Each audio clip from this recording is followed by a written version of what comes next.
I'm gonna get my ears fed. Yeah. Mwah.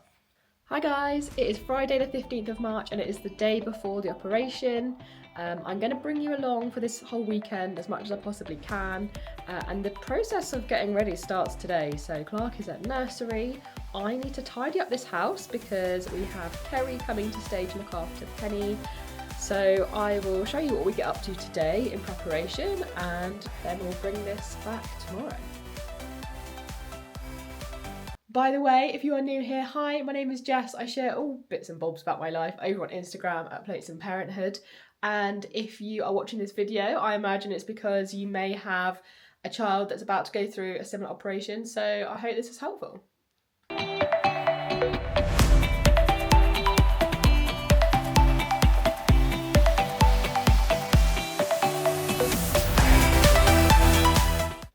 I just want to say that if you are the kind of person that washes and folds and put your clothes away on the same day, I applaud you, but it is not me. It's got to get worse before it gets better, right? A few moments later. I did it. It is much later, but I have done it. Kerry now has somewhere to sleep. I have not managed to go grocery shopping. I have not managed to pack the bag for the hospital yet because work has just been mental today, and obviously I only have an hour for lunch, but I am happy that I got all of the clothes away. The baskets are actually empty. I don't know how to use this camera. There, the baskets are empty for now, probably not for long. Okay, it is 10:30 the night before.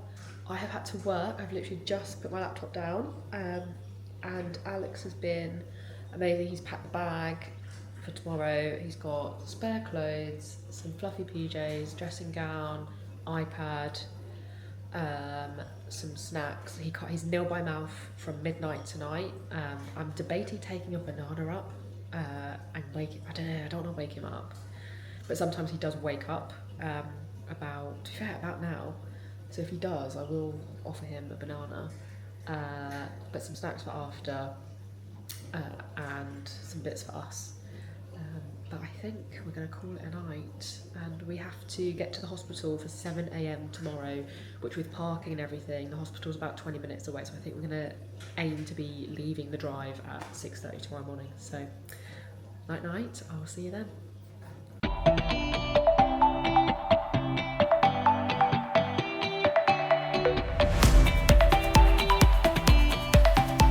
Good morning.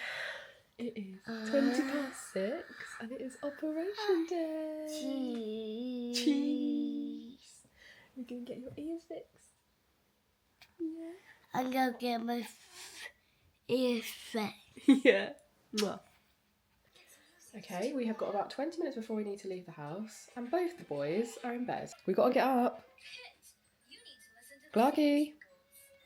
Clark is nil by mouth, and he didn't eat as much as I wanted to yesterday. So we're sort of keeping him up here because we think it'll be easier than being downstairs in the kitchen where he will be tempted. But so far, brilliant parenting with an iPhone is going well. Okay, we're all in the car. We have had our first meltdown where he was refusing to get in the car without a banana, but I think we've done pretty good to get to 7 AM without that. We are about a 20-minute drive away from the hospital, and we've got 25 minutes to be there, so wish us luck. So we are at the petrol station because I did not remember that I've only got 20 miles left of fuel, so hoping we're still going to be on time, but yeah, that was a fail on my behalf.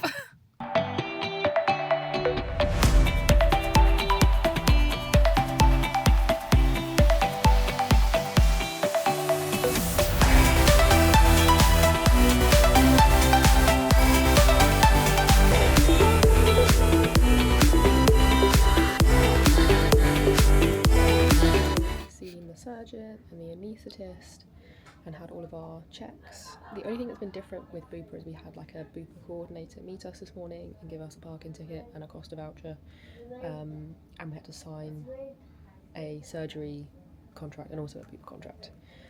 but they said that Clark was the first on the list. He's just playing. He's got magic cream on. He'll be down for about 2 hours. Yeah, just waiting now. But he has stopped asking about so that's a relief. He's just distracted by all the toys. We are all ready to go. Give me a thumbs up. Okay, so he is under now. I think because he hadn't had a lot to drink, they couldn't get his cannula in either hand, so he had to have a mask. But he was so fine. He did not cry, he did not whimper. He is such an unbothered child. Like, they were just blowing bubbles and he was happy to let them do whatever to him. And said it'll be about 2 hours, so wait for news now. We've got the call. I'm gonna go to recovery. It's all done. It's been about an hour and a half. Oh my god, I do not like lifts. E-floor. So we got back from recovery after spending about 20 minutes in there, and Clark was absolutely fine. He was really happy to see us, but he was just very groggy from all of the medicine that he'd had. They said that once he'd eaten and drunk and gone to the toilet that we could go home.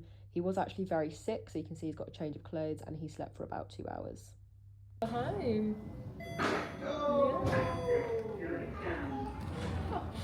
we go. Oh, big jump. Doors closing. Good boy.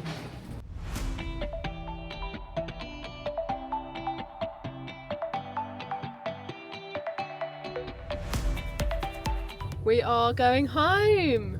We're going to go home and see Doggy. And Penny.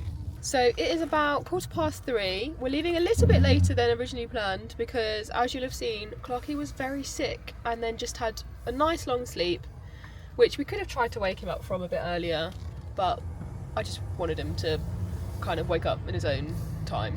And he woke up much better. You could tell he was just way more himself. I think the morphine just made him a little bit drunk, to be honest. And he hasn't stopped eating really since. Nope. He's just eating bread and chocolate and, to be fair, like yogurt. Hard food as well as soft food. Yeah, so he's had like yogurt, but he's also had like a penguin biscuit. So yeah, we'll see. He was supposed to have more paracetamol at 1 o'clock, but he definitely did not need any more painkillers. But we've just given it to him at 3 o'clock. They've given us a schedule, which is very prescriptive of paracetamol and ibuprofen at different times during the day, including a 1 a.m. paracetamol, which they said they do suggest that we get him up to give him that so that he doesn't wake up in pain. Yeah, so we're on the way home and we'll see how we go. We are home. Happy? Yeah. We are home, as you saw. And one of the reasons I wanted to make this video is so that we can highlight what it's like. And Clark is absolutely fine. He's definitely still a little bit out of it. But the one thing is, he has got this cup here because he's got a lot of spit. Oh, you look so sad. You okay? And X marks the oh, you're going to show your tablet. What are we watching? Santiago the Pirate. Wow. Yeah, he seems fine in himself. Definitely, obviously a little bit out of it, but he just has a lot of spit. It is much later now. It's about 6:30. We've just been chilling this afternoon, really. Clark has been fine. He has like high bursts of energy and then he needs a quick cuddle. You can see he's got quite a lot of bloody discharge that's coming out of his nose and a little bit out of his ears. And the main thing is that he needs to spit a lot. Good morning. It is the day after the operation and it's fair to say that it's gone okay. So Clark actually asked to go to bed at about 7:20. He said that he was hurting, that he wanted more medicine, and that he was tired, which is not like him. So he went to bed and gave him the medicine, and he did fight sleep, like the normal amount, but did go off.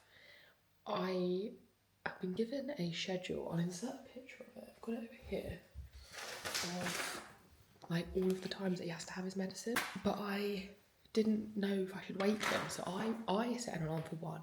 I woke up and snoozed it and just listened to see if, you know, I could hear him stirring. And about 1:30, I thought, I'm just going to go in, you know, check that he's all right more than anything.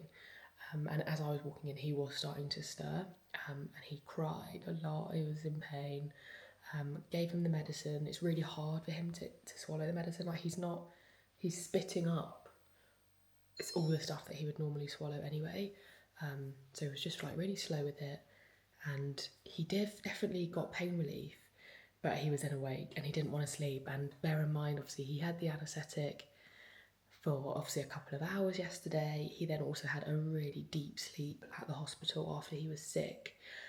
So I think he was just not tired anymore. I brought him into my bed and we were just up until about 3:40 was the last time I think I looked at my phone.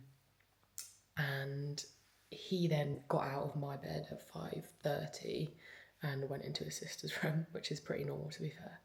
And they were playing and I just sort of tried to snooze a little bit. And then he was due his next medicine at 7. So it is currently, to be fair, it's 7:54. We've been down here a little bit. I was offering him, like, his favourite things are like chocolate brioche or Weetabix, and he just doesn't want to eat anything. Getting him to have the medicine, again, had to go really slowly and not bribe him, but I just sort of said, oh, you know, if you want the tablet, gotta have your medicine. So, I mean, I'm not going to be winning any parenting awards these next couple of weeks, but it does say on all of the paperwork that the mornings are the hardest because obviously their throat's super dry.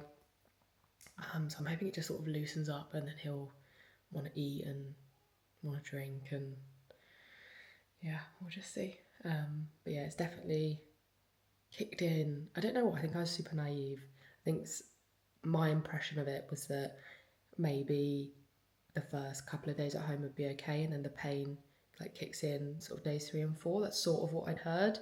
But he's definitely in pain now, so we're just going to need to keep on top of his medicine. I've got to give him his antibiotics today and also some ear drops. One of his ears was very bloody, like on his pillow. Obviously blood looks a lot more than it actually is. But yeah, one ear is clearly a little bit bothering him. So we'll keep an eye on that. And yeah, I think we're going to try and keep it easy today. It's a horrible weather day today. We go swimming on a Sunday, so I think my plan is to take her swimming and he can watch, and I don't know if that is just torture or awful. But A, I am parenting by myself at the moment, and B, I think with the tablet and the cuddle, I think he will enjoy it. We'll see. I could be spectacularly wrong. I don't know how long I plan to keep this one video going. Maybe this will be at the end of the surgery vlog, or maybe it will be a separate recovery. I'm not sure yet, but I just particularly wanted to let you know what it was like the first night being at home. So with that, I will leave you there.